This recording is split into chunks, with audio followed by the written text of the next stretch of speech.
up. Whipsy cannot take.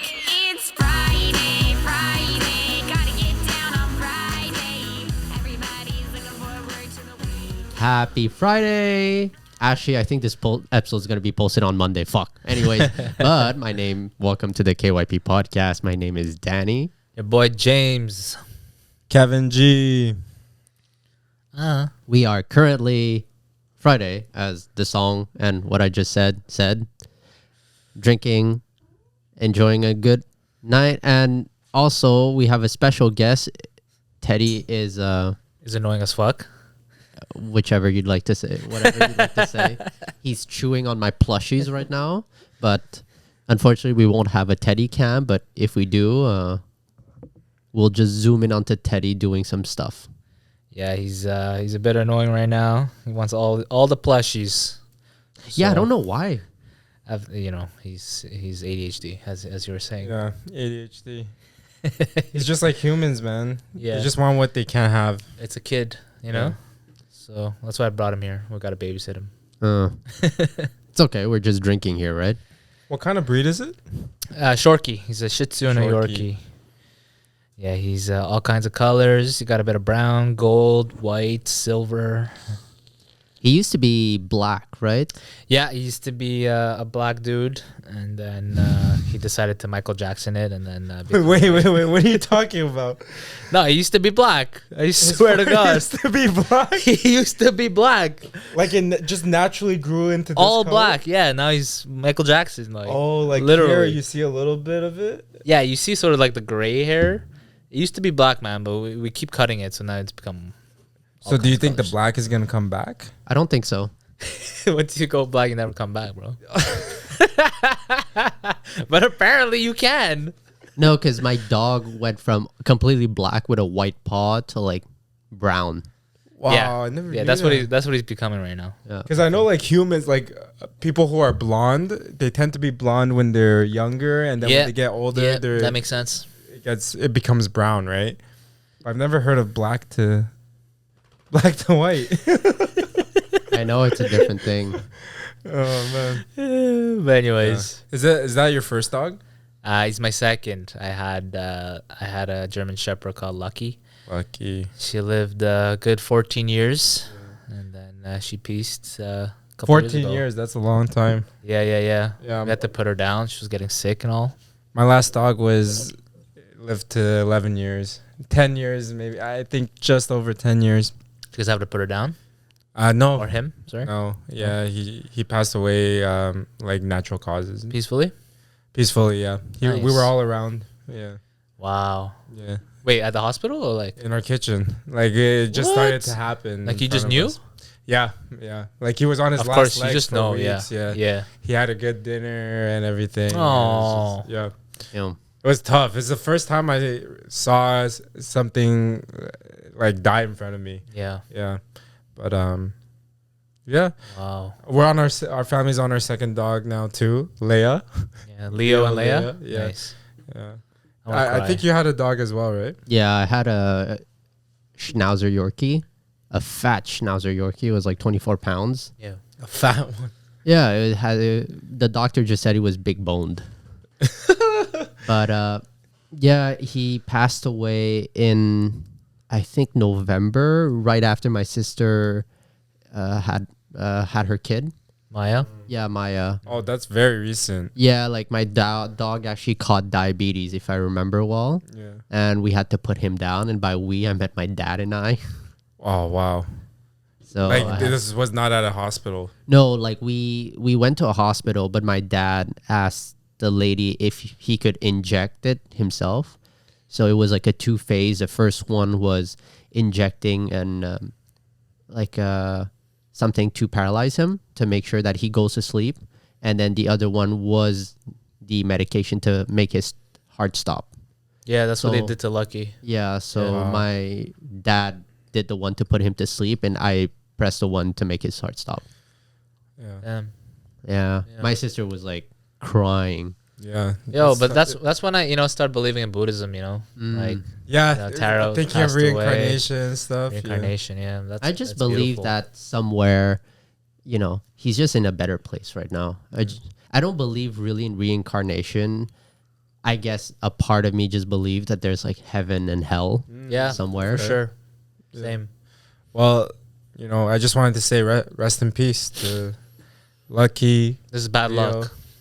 I still have a bit left, actually. Yeah, Where's exactly. your Negroni? I finished it. I was right there, actually. Yeah. Rest Alright, in boys. peace. Rest in peace, boys and girls. Lucky, Taro, Leo. But I think death is one thing that every human has to go through in terms of just a natural right in life, a natural passage in life. Yeah. And I know that all of us, we had a pet die. Have you guys ever experienced like death, like from a family member or For like sure. Yeah. a friend? Yeah, like my pretty much all my grandparents are gone except for one left. But you know, when they passed, it was all like during COVID. You know, I didn't go to the funerals for any of them. But growing up, I wasn't. That is fucking up a bag Teddy's right just fucking up like a paper bag. now. Yeah, I wasn't. You know, when I was younger, I spent a lot of time with my grandparents. When I was younger, you know, Asian parents do this thing where they drop you off at your grandparents' home in like Yeah. China, and Yeah, then yeah. like for a year. Or I did that something. when I was born. I Yeah, lived what with is my it? grandma's. Yeah, it makes sense. It's very Be- convenient, right? Because my parents had to work. They couldn't take Exactly. care of like a newborn, you know? To build a little nest Yeah. before they come back, right? Exactly. Yeah. Yeah.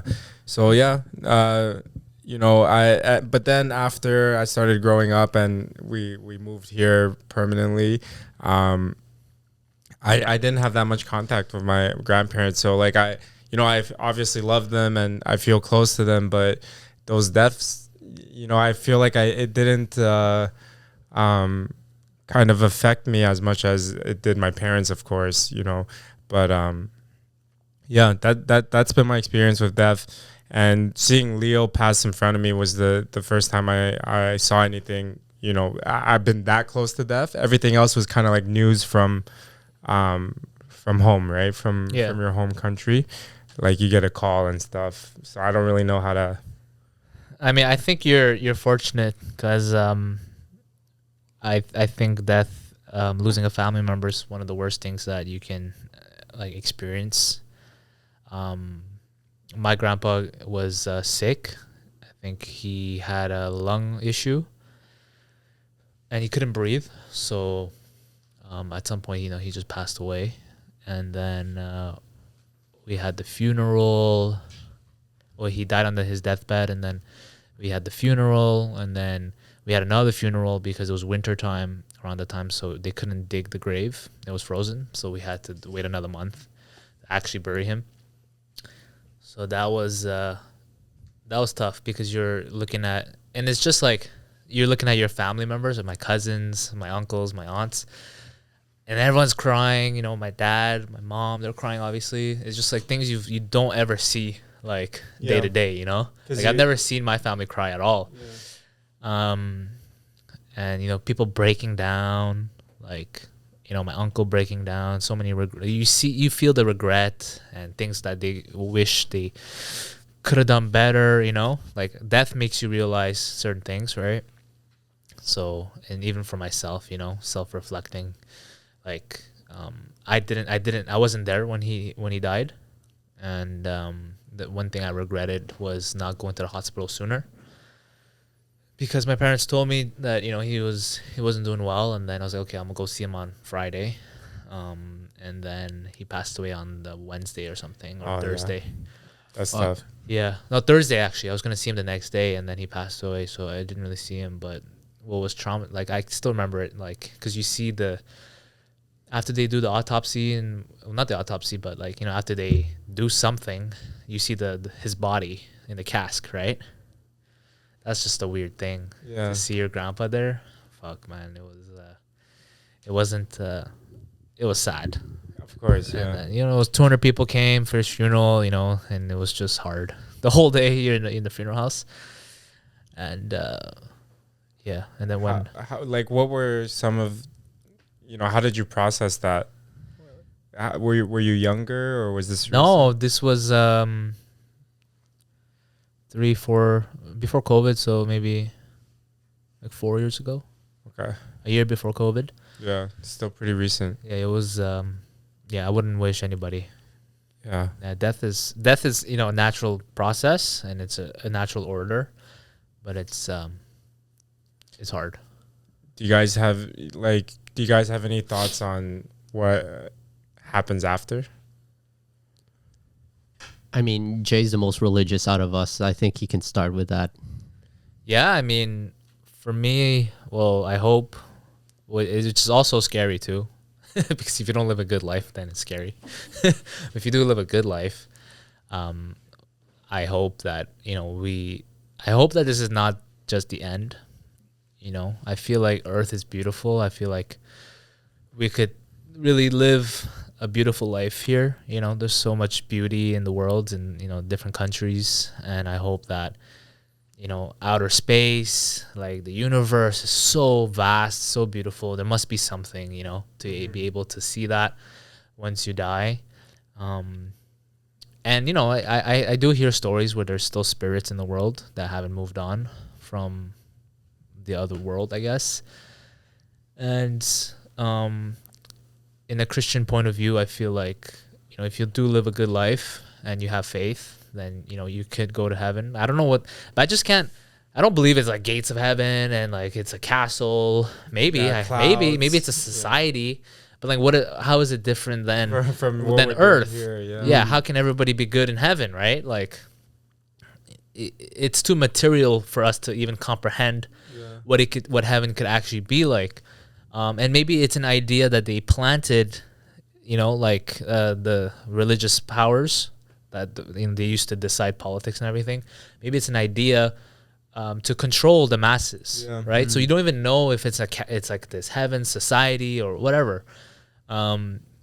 Maybe we're just energy floating. We're stars, and we're in the universe. I don't know. So it's hard to imagine, because I know that our material thinking cannot even comprehend the vastness of this universe. Yeah. Our brains can't like process that, so we can't even imagine what it would be like. But it's also like I've watched a video somewhere where they said like religion, like donating to religion, like there's so much thing as having faith in something, right? You hope something goes well, you hope to God that you just pray that something goes well, you wish health on people. But then there's another system with the church or any kind of religion where you start donating money. And when you see these, I wouldn't say corporation, but let's say corporation itself, because you have institutions. Yeah. These institutions starts implementing stuff like back in the days, right? Back in history, they said, hey, I know you want to do something good in your life, and I know that you're not doing well, but if you give money to us, we can promise you a place in heaven. Bro, like that's one of the things I have a problem about with churches. Because if you go to Korea, the real estate on these churches, bro, like they're getting millions of dollars, bro. The real estate, their prime location is it's basically, I've seen a church when I went to Korea the other day. It was this like condo building. It was like a condo building as just a church. Yeah. Like, how the hell are you supposed to? A nonprofit is supposed to own a piece of land, and that's all through religion, right? It's a business. In Korea, it's a business. There's also those televangelists in the United States, right? That is huge business. That's like blockbuster, bringing in tens of millions of dollars a year. It's crazy. Like TV revenue, right? They're like TV celebrities. They fly around in private jets and everything. But I have a problem with that. Yeah, big right? time, bro. And the thing too is that they don't get taxed on that. It's donations, right? It's non-profit. Yeah, it's non-profit, and you could, it could be as simple as like at the end of the day, a non-profit at the end of the year, you can't make a profit. That's what the point of a non-profit is. Yeah. So what do they do with these donations? Well, hey, they buy land. You buy land, you buy property, you give yourself buy a big ass TVs. paycheck, you fly in like high Private luxury jets, stuff. yeah.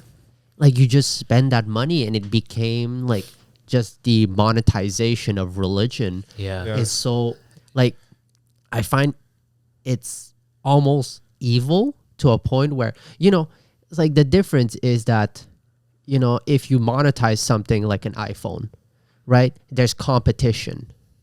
There's competition. You can buy a Huawei, you can buy a Samsung, and then like whatever phone you want. You want different clothes, you can go different brands.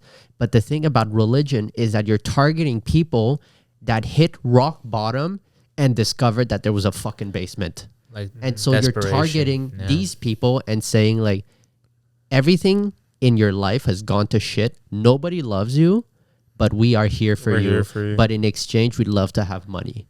Oh, not even we need money. And it's not just any amount. It's 10% of your salary. Exactly. Oh, it's Yeah. specific like It's that. specific. You I have to thought it give was just like 10%, they what you- pass a hat over and you put whatever you want. It's in 10. the It hat. has to be 10% Wow. minimum. So that's like the church donation per year, right? Like the hat thing you see, it's kind of like the mess where you go and then you give like you just come to the ceremony, you have like money on you and you give to the hat to like help the local church.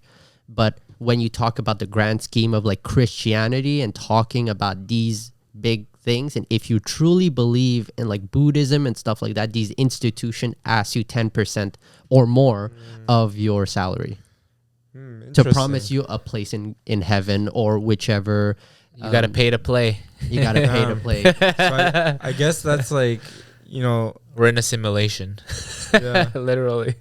I guess we have to distinguish between organized religion and just like So that's the individual thing. practice of. So that's the thing. Right, When we're 'cause- talking about mindfulness, That's I what think- I yeah. think is like the That's positive proper. aspect of religion, where Yeah. it really helps people go through things. There is a reason why they're so successful, like these mega churches and stuff, because it actually does help people to feel that sense of community, to feel like having a method to deal with their problems. But it's just like any In other return. organization that wants to make money, they can monetize that, right? But that doesn't mean that the whole entire religion is about monetization, right? I think it started with good intentions, Yeah. and it probably did start with Jesus. Somebody like Jesus and Trying to help Moses. people, and yeah. I think the story is true. I think it might have happened, but as I said, it's the powers, because they had so much power back then, right? Yeah, The 'cause churches. even back then, so like the churches were basically They controlled like how society. how we all know in today's politics, like there's the president and whatever, but they're Yeah. all answering to like a secret unknown group of Yeah. business There's a people who church. Yeah. control all the wealth in the world. Back in the days, if you wanted to be a king, you had to be blessed by the Pope. Yeah. right? This guy's legit. He's blessed by the Son of God or Yeah. whatever. Yeah. And then you can go out and rule and conquer people and whatever. It's kind of the exploitation of religion and belief, right? But religion is not. I didn't grow up with religion at all, but the aspect of the afterlife, I for the longest time I would say I was atheist, like not spiritual or whatever. I was just in this world, didn't think really much about spirituality or anything above. But lately, I definitely think like the whole universe, the cosmos, this type of thing, where it's like something so much larger than you can even imagine. Yeah. It has to be something out there, right? And, also I've begun to dabble a tiny bit with psychedelics, Yeah. in a sense. I tried ecstasy maybe like twice. Stay off the Right. shrooms, man. I haven't tried shrooms yet, but even, that's a more mild psychedelic. It Yeah. doesn't give you the full trip. But even then, I was just like, wow, these are chemicals that exist in the universe and exist in your brain, and it's allowing you to see this stuff, right? You hear about like DMT trips and stuff. DMT is the chemical that your brain releases. Is that the fake shroom? DMT is like the Joe Rogan shit. the shit where you have ego death and Okay. like you know, basically you pretty much die and revive. Like That is fucked up. it's crazy, right? Yeah. But those chemicals exist, right? So what if after we die, you know, we're just this molecule floating in space, but in terms of the experience of what that feels like, it's just these trips. You know, you're just experiencing the world in a completely different Like a near-death experience type of thing. perspective. I think like the universe exists at different layers. Right now we're in the physical realm. So true. We're We are in the physical realm. interacting. Yeah. But when we die and our bodies dissipate or whatever, like we are still there. We're still in the universe. Our chemicals go around. We just don't know if our consciousness just floats in the air or it goes into the dirt, or maybe trees have consciousness and maybe a tree's consciousness is like Yo, a constant DMT trip. It's Like this is what I'm thinking, you it's know? like a sausage party, bro. When the guy Exactly. takes bath salts and then he starts seeing the sausage talking. Exactly. It's possible. So I think at the end of the day, what it is that, you know, the human brain is by far the world's strongest computer. The amount of data that we produce every day, learning something that we process. And we've all seen these things in modern day where, you know, you give AI full like power to do whatever it wants, and it Yeah. produces these weird pieces of art and stuff. But that's what your brain does. When your brain disconnects from reality, what is ingrained, like what is physical on earth and what it perceives to be real, then it creates those weird things, and that's when you start tripping, right? And you Yeah. start seeing, like my sister tripped on shrooms once because she took like double dose. oh Yeah. damn. She was in a corner, everyone turned green, like the wall started melting. Yeah. That's Yeah. like trippy, right? Yeah. Because you can't say that's not reality. That No. is reality. It is that, reality. That is a version of reality that exists. I don't believe that it only exists when you're doing drugs. I think you can only see it when you're doing drugs. But I kind of believe that it's probably constantly going on, right? Like, but when you, as humans, when you take the drug, that's the only time you can see it. Because that's the thing, is that all our False high. all our Yeah. five senses, right, Yeah. connect to one another, where each sense basically grounds us to earth. It's like you think you're hearing something and you might be tripping, you turn around, there's nobody behind you, and you're like, okay, I might be tripping. Or The fifth sense. you're looking at something and you're like, I'm not sure if that's there, and then you hear and there's nothing, you're like, okay, that wasn't there.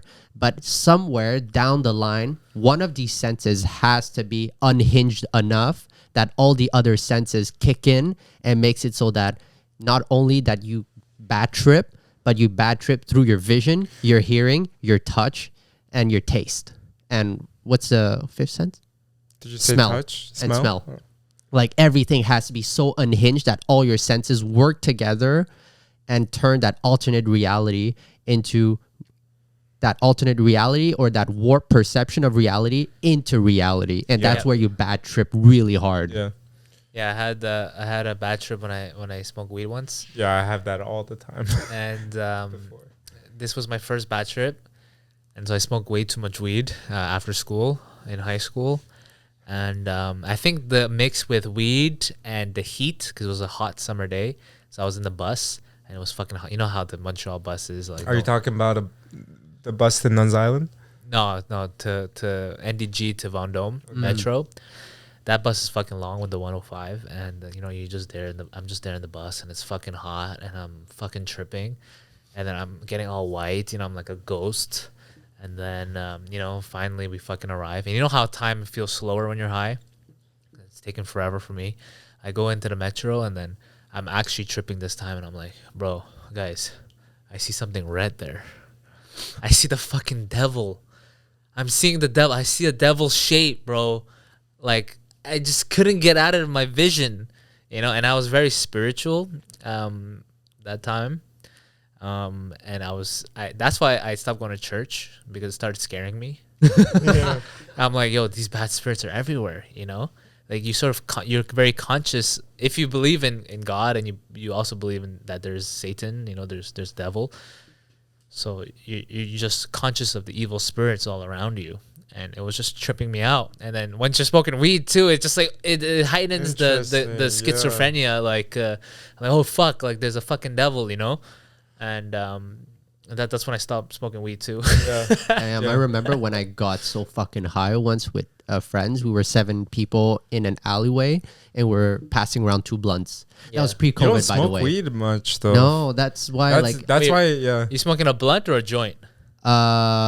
What's the difference already? It's with the blunt is a cigar. Cigar wrap. wrapper. Yeah, it was 2 blunts. Oh, so you got Oh fucking wow, high. you got fucked Yeah, up. it was That's too not good. really beginner friendly. Yeah, I think it was 1 blunt and 1 joint. It traumatized you. That means. So we were passing around there, and we're smoking up because I green out really quickly. And it's to a point I was like with my friend Shashi, and we went to Ganabar. Like, okay, I'm fucking hungry, Shashi.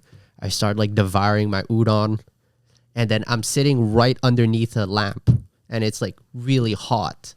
And then everything starts warping, and I'm looking outside, and it's like bright sunshine, people walking, birds are chirping, the cars are driving down St. Catherine. I'm like, oh, it's such a nice morning. It's nice to be at Ganadara at like 2 in the afternoon.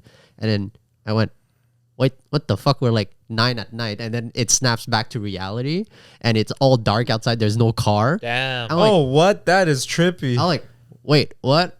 And I was like, yo, Shashi, I can't do this anymore. I Gotta walk go. out, I puke in the trash. Oh shit. Oh, damn. You greened out. And then like I call my friends. I'm like, yo, Claudio, can I crash at your place? So I just walk around the corner. I It was crash. that time. I was so high that I forgot to drink at Ganabar. Wait, you didn't drink at all? You went to the bar and just. I just ate, and then I puked my entire meal in that Wow. front garbage. Wow. Oh fuck. Yeah. Like So you didn't drink, so you weren't crossed. No. I was literally You were just just high, high yeah. as fuck. Damn, yeah. yeah, you can green out like that. I have a sometimes. picture. I'll Yeah. send it to you guys Yeah? so you can like meme it I after want in to the see it. Yeah, TikToks. let's see the picture. I smoke a lot of weed now. Like I would say I'm kind of a stoner now. Yeah. But now I have a really great relationship with weed. Yeah. But that's because I feel like I dealt with a lot of things in my life. When I used to smoke more casually, like just once in a while back then, I would have all kinds of bad trips because I would have so much anxiety. Yeah, that's- I would that's have it. so That's many it. things in my life that I haven't dealt with, problems, flaws that I Yeah. haven't fully accepted. And, you know, when I would smoke, you know, as long as I'm distracted, like playing video games or watching TV, it's cool. Like you can veg It's fine. out. Yeah, you could watch something. Yeah. But as soon as something happens, like, you know, a text message or you get some news or, you know, reality hits you a little bit, Yeah. it all comes crashing down. And like all those anxieties and things, problems you haven't dealt with just come out like a flood and you can't get rid of them. 100%. That's why I stopped smoking Yeah, weed. that's 'cause what you know, it tripped me out. Now, Yeah. now it doesn't happen because I Yeah. don't have anxiety anymore. yeah. But when I used to be in high school, I had so much anxiety. Yeah, and you know, now even I see weed, at least for me, as kind of a tool to help me deal with that. Because now it's not that I don't have zero feelings of anxiety or I have zero worries when I'm smoking. They're still there, but I can recognize them. Now it's kind of like I understand it's a regular process. Before I was just terrified. Like, is this supposed to be happening? Is this like, you know, what is this? But now I'm like, okay, oh, it's because of I had this type of day. That's why I might be feeling this, you know. Okay, I understand. But let's not overreact. Let's you know, be reasonable Let's about chill the this fuck out. and chill and like deal with this. You don't have to make a, you know, end of the world thing. Let's be in the moment and deal with what we have to deal with. But before I used to just let those thoughts run wild and they're just like paralyzed. Have you ever used drugs for sports? I smoke weed and play basketball now. Yeah. How do you feel? I'm curious. Amazing, just like present in the moment. Do you feel concentrated? Concentrate, like nothing else exists. Matters, eh? You're just there. You know, there's no clock, there's no emails, there's no notification. Do you feel like you can focus on your game? Like Yeah. you know how like when you're playing 5v5 or 3v3, you're sort of like have a bit of stress. On, like, I think it helps shooting. with the rhythm. Yeah. Like the rhythm Okay, aspect. okay. You can go with the flow, lock into That's the so flow, true. That's lock so into true. the zone. Yeah. And then, you know, I don't think it's the most conducive for like strategic thinking or, you know, like running plays or whatever. Really? But for pickup basketball, I think it's great. I don't 'Cause think you can play organized basketball. Because I've been playing a lot of basketball lately, like 5v5s, like intramurals, but I've been microdosing on shrooms. Oh yeah. So I take a pill right before the game, and you know, you don't feel high at all. It's just for concentration issues, problems. And so once I'm in the game, I'm like fucking dead focus. And for me, when I play basketball, my hardest flaw is hesitation. Yeah. It's like it's being anxious, because I haven't played. It's being in your head rather than in the I'm moment. in my head. Yeah. I'm scared to touch the ball, basically. Yeah. You know, that was really my problem when I was younger, when I used to play basketball. So once I take the shrooms, it does help me not to think and actually let my body do the work. Yeah. Because the reason why you miss the ball, it's not because of you can't shoot. I know how to shoot. I've been playing basketball for years. It's my head. It's the confidence, right? And I feel like, and I played basketball with Steve and Tuan once. We were just smoking weed in high school, and then we were playing ball, and we smoked weed halfway, and then we started playing ball. Bro, I was doing some crazy shit. Like, I swear, I was so in the zone. You were in your bag. You know the Soul movie on Disney? Oh, Soul? yeah, yeah. You know when you're I've in the seen it. zone and when you're Yeah. playing the piano and you're in the zone? Yeah. Bro, when that takes the anxiety out of the equation, the body just moves on its own. Yeah. And I feel like drugs, I think in moderation, it could be used to focus, like as you were saying, focus on the moment, right? I think moderation is a very important word there, right? Because if you rely on the drug to get you there, then you can't enter the zone without it.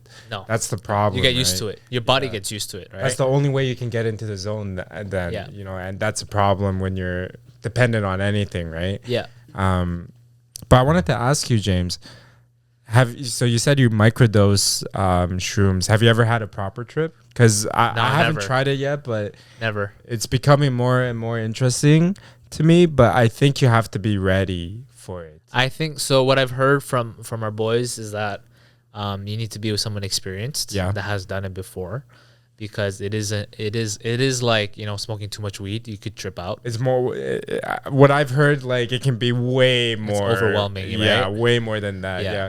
Like you get to the kind of the DMT experience we were talking about. Yeah, it's and- like a lighter version of that. And also you should do it in a safe environment. So our boy was saying, do it in nature.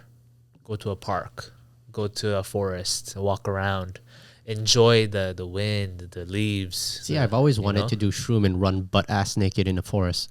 Hey, a cabin trip. Next thing, let's do it. Let's jump in the pool, you know. But- A safe environment, you know. I think safe is very important. Yeah. I think with any drugs, if Any you drugs, do any yeah. drugs in a high stress environment, it's never gonna end up well. Even with like, you know, common drugs like alcohol, you still need to be in a safe environment when you're going out, right? Because Especially your first time. yeah. You know, I hate it when, like, you know, sometimes I'll be talking about drugs and stuff with friends, and I'll say alcohol is a drug. You do alcohol though, True, it's legal, and they'll be yeah. like, no, that's not a drug.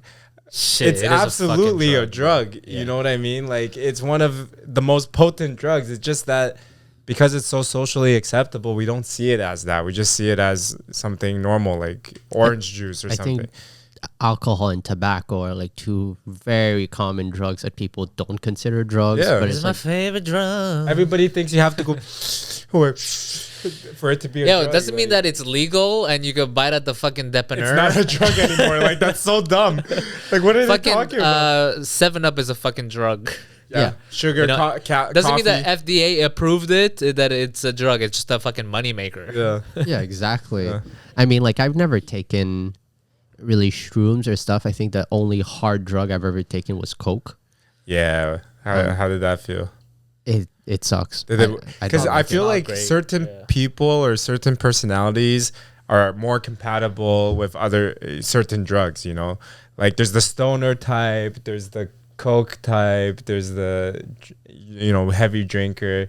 Like I think if you want to use coke, like it's to focus again. So if you're So- drunk as fuck and you want to pick it up, that I heard is coke. so prevalent in Toronto. I think that Yeah. combination. I think for me, the way, because I've done coke like multiple times, and all of them resorted like pretty badly.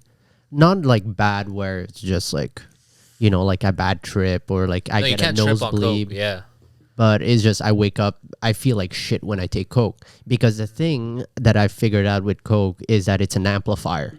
It amplifies what you are feeling. People who take coke, like business people, it's because they want to succeed, they want to kill this deal, they want to finish this, and Yeah, so when it's they take productivity. coke, Yeah. they become more productive. People who drink a lot and they're having fun and they want to have more fun, they take coke, they sober up so they can drink more and have more fun.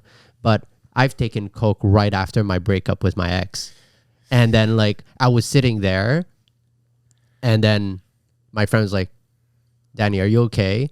And I'm just in the zone because my brain just said, hey, all these good moments with your ex that you've had?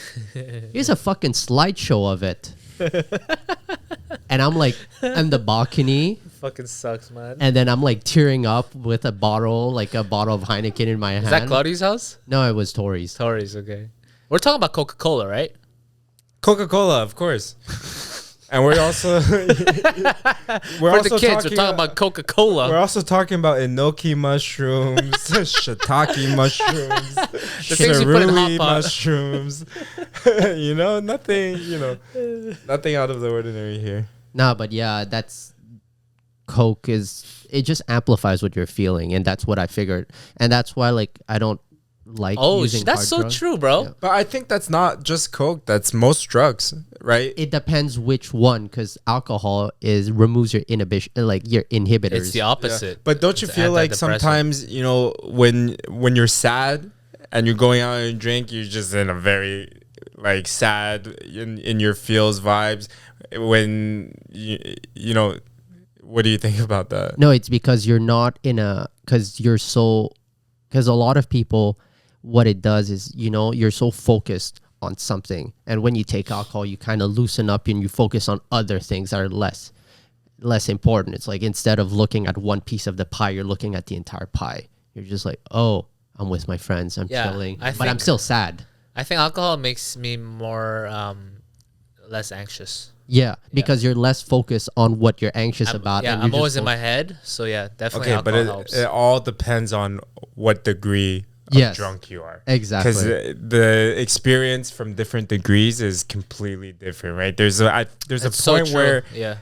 everything's just There was one moment I was working all day, and then I was drinking soju with my parents, and then all I wanted to do was play League of Legends, classic, and I was feeling already tired and shit, and I go upstairs and my brother's playing League of Legends, obviously, and we only have one computer, and I'm like, bro, can I play? And he's like, nah. the rage. Yeah, he's like, nah, I'm playing. And I'm like, bro, like I worked all day. Let me fucking play. He's like, no, let me fucking finish. I'm like, bro, let me fucking play. And then we were hashing it out. Like we were fucking like screaming match. Because he was, how League of Legends frustrates you? Yeah. He was frustrated. I was frustrated from work, and I just had a couple of shots of soju. And then we started fucking screaming, and then my dad hears it all the way from the 4th floor. Right? He's like, hey, what the fuck is going on? Shut the fuck up. Say fucking sorry to your brother, because I'm the younger child, right? You can't be screaming to your older brother. I'm like, fuck, I'm sorry, bro. And then But, so I guess that it is amplified right. my frustration. It amplifies your frustration, but the reason why, like, normally you wouldn't have let that escalate. No, I never right? fight with my brother. Yeah. Never raise my voice. But so because alcohol Yeah. cancels out your inhibition, Yeah, like instead of like I have this limit from being mad, now it's not there anymore. now it's No, not it was there. literally rage, There's bro. no limiters. Yeah. We were about to scrap. Like we were chest to chest. Like you want to fucking go, bro? It wasn't pretty. oh, my doggo. bad. My bad. Sorry, You like Teddy. you're like your big bro too. Yeah, he's like, stop likes my talking brother. shit. Yeah. I'm yeah. sorry. I'm sorry. But I do love alcohol as well. Same. I do love alcohol. Like, you Cheers to know, that. weed is pretty new in my life, but old trusty right here. I hate alcohol because I'm allergic. Oh yeah, yeah. It's like 1 out of Am I right? 3 Asians are like that or I something. have no idea don't on know. the I just percentage. made that stat up. One out of 3. There 1 we out go. of 3. Yeah. You know, sample. Sample Do you get size. red? I feel like you get red sometimes. I get red after a certain level. Okay. See, I turn white when I'm about to Yeah. puke. Yeah. Yeah. Same. But, you know, alcohol is a big part of my life now, but especially for my job now, because there's actually, I would say, you know, we go out drinking for work once every 2 weeks. Recruitment, man. Once every 2 weeks Yep. in sales, you know, whining, dining your clients, Yep. bonding and stuff. But I think because I have so many more occasions to drink, I drink more frequently, but I drink a lot less. Like I never get to that. I don't get to that drunk level as often. Whereas in college, it was once a week, and you just binge the fuck out of that shit. Yeah, just take shots Yeah. all day. What do you think about drinking culture in college? Like, how did it go? Like, I know McGill is pretty huge on drinking. Like, Yeah. did it like get you ready for? Did you like let it all out, or like did you take it in moderation? How'd you feel? I would not, you know, I would not use the word moderation to describe my drinking in college. I don't So think you're saying you're moderation is drinking the once word. a week, binging it on Fridays, 4 times a week, 3 to 4 times a week. 3 to 4 times a week. Yeah, So and when did you start? and that's not just me. That's That's like a worldwide. huge friend College-wide? group, Yeah. college wide, right? Because you had the 5 set on. There's on, so many on- excuses, like fucking Thursday, What is it Tuesday, on Wednesdays? You had 5 set, no? On in Thursday Senka set, Yeah. and then Tokyo Thursdays, Friday, Shit. Saturday must have, and then once in a while there's a Thursday Tuesday or whatever. That's right? crazy. And that song OAP as that's- well? OAP just All week? all you get week. drunk all week, literally. In the middle of classes, getting a beer and stuff. No, McGill is wild. Like It's fucking wild. They have this thing called OAP, which is an open air pub. Yeah. In the middle, like think Of of campus. the campuses. All your school buildings are around the center, like field, and Yeah. in the middle of the field, it's just a giant friggin' party, beer barbecue fest. party. Yeah. There's beers, there's sangria, Concerts. there's concerts, there's burgers, and you know it's like it's It's a hard. vibe. It's It's a hard vibe. to it's hard to participate in McGill's social life if you don't drink or party. That's so true. And Yeah. then you have the drinking games. Drinking The games, carnival. the frosh stuff, Yeah. and you know, I really liked it, but I definitely think, you know, it's not, it's probably not the healthiest way to have spent my 4 years. Teddy, it's okay. It's okay. I don't Sorry. know why Teddy is like Sorry. barking. Sorry, guys. Teddy's barking. He probably heard some in the hallway. But do you think like drinking is just so ubiquitous in our lives? Like, you know, when we cheers, when we pay our respects to people who've passed away, we say cheers. You know what I mean? Oh shit, you had a rough day. Let me pour you a drink. You know, wine after 9. Wine after 9? I don't know. I'm just making shit up now. I've never heard that shit before. But Wine and also, dine. like when you eat, right? Like now, like when I eat ramen or I eat anything Asian, it's like, oh, You need a nice beer. pint of Sapporo would be good with this. It's like so engraved in our system now, right? Yeah. It's like sushi. Sushi and sake. Take beer with like any types of salty snacks. That's like really good. Beer with ramen. Cigarettes and alcohol. So, you know, I was thinking alcohol and humans have been bonded together for thousands of years, right? Do you think there's like an evolutionary reason why alcohol is such the dominant drug of choice for cultures all over the world? Is it because, you know, It's easy to make. my theory is, yeah, maybe it's easy to make, but my theory is because alcohol is ultimately the best social drug. Like it gets people comfortable with each other. People can mingle a lot easier, and maybe throughout history that was important for us to handle the struggles and challenges of survival. What did you say in the last podcast? In ancient Rome, keep you fat and happy. Oh, bread and circuses. Yeah, so keep you drunk and and happy because Well, I was thinking of it more as a positive way. Like it benefited us. Like hunters would go out, I don't know, like fight invaders or whatever, and after you just went out on a hunt and like 3 of your homies got eaten by lions, like it made you forget. It made you forget, it made you bond, it made you be able to continue on with the next day. It's true, because if you think about it like celebration and also death, right? Sadness. Yeah. I think it translates into every culture. Yeah.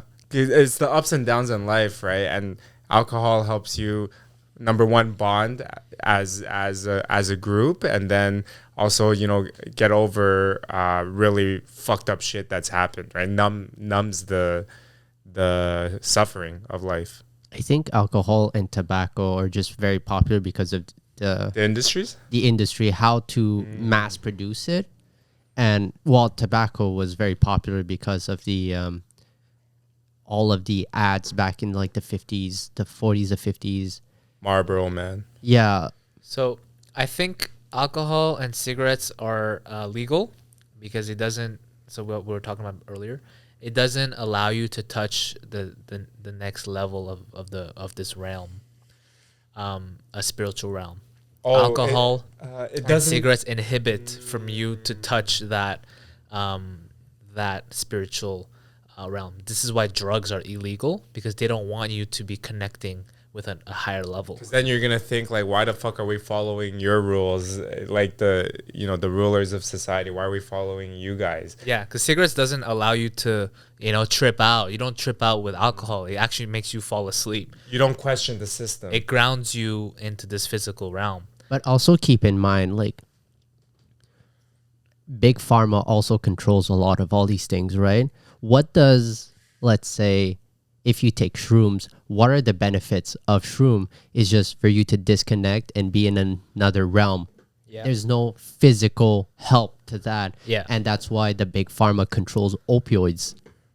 And then tobacco, back in the days of marketing, says, hey, 9 out of 10 doctors recommend cigarettes because it's good for your health. It's fucked up. Tobacco, alcohol, it's like, hey, if you drink a glass of wine a day, your body will like, it's healthy for you. So I think all these drugs that actually doesn't do anything physically for you and all mentally are illegal because there's no way you can prove the results, right? It's all in your brain. Yeah. But if big pharma and science can prove that a drug helps you physically have a tangible result, then they will control that. They'll put it behind a paywall, or they'll put taxes on it. Like marijuana in Canada? Like weed now. Yeah. Because they realize that weed, because mental health has been like such a big talk. Yeah. And not only does weed help you physically, it also helps you mentally. But the thing is, weed also makes you lazy. So it doesn't they don't want you to work. That is one thing. Like if you're not in that if you're in a certain mind state and you just let the weed take control and use it to escape, you just fucking loaf, man. You just loaf. Yeah. That's another topic, eh? And that's definitely another topic that we're going to talk about in another podcast, more about the drinking culture, the drug side, all of the alcohol. We went in like pretty we had a nice vertical on that one. Yeah, exactly. Yeah, because I think those things are related, right? When we talk about spirituality, a lot of the drugs, drug experiences are associated with spirituality and stuff like that, right? Yeah. Perfect. And so my name is Dany. Your boy James. Kevin. And remember, kill your pride, baby.